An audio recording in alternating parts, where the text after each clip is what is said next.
পড়াশোনা করতে গিয়ে কি আপনারও মনে হয় ঘন্টার পর ঘন্টা সময় নষ্ট হচ্ছে কিন্তু কাজের কাজ কিছুই হচ্ছে না?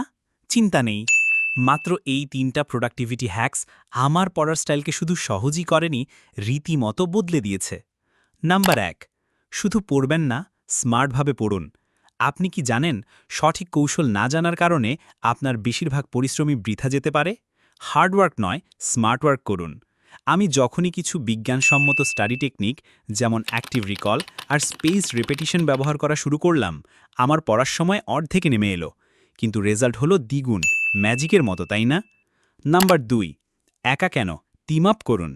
ভাবুন তো, ১০টা চ্যাপ্টারের বোঝা একা না নিয়ে যদি আপনারা ৫ বন্ধু ২টো করে চ্যাপ্টারের সেরা নোটস তৈরি করেন, কাজটা কত সহজ হয়ে যায়।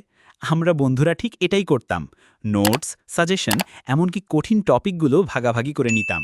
এতে শুধু আমাদের সময় বাঁচত না, বরং একে অন্যের ভুল থেকেও অনেক কিছু শেখা হতো। Remember, team work makes the dream work. এবং ফাইনাল হ্যাক নাম্বার ৩, পড়াশোনাকে খেলায় পরিণত করুন। বিরক্তিকর আর বোরিং একটা কাজ দিনের পর দিন করা প্রায় অসম্ভব, তাই পড়ার প্রক্রিয়াটাকে মজাদার করে তুলুন। যেমন ২৫ মিনিট একটানা পড়ে ৫ মিনিটের ব্রেক, বা পমোদোরো টেকনিক, বা কঠিন কোনো টপিক শেষ করে নিজেকে ছোটোখাটো একটা ট্রিট দেওয়া। নিজেকে চ্যালেঞ্জ করুন, নিজের সাথে প্রতিযোগিতা করুন। যখন পড়াশোনা একটা খেলার মতো মনে হবে, তখন দেখবেন ক্লান্তি নয়, বরং আনন্দ পাচ্ছেন। এই হ্যাকগুলো ব্যবহার করে দেখুন, আমি নিশ্চিত আপনার পড়াশোনার অভিজ্ঞতা বদলে যাবে। আপনার পছন্দের হ্যাক কোনটি, কমেন্টে জানাতে ভুলবেন না।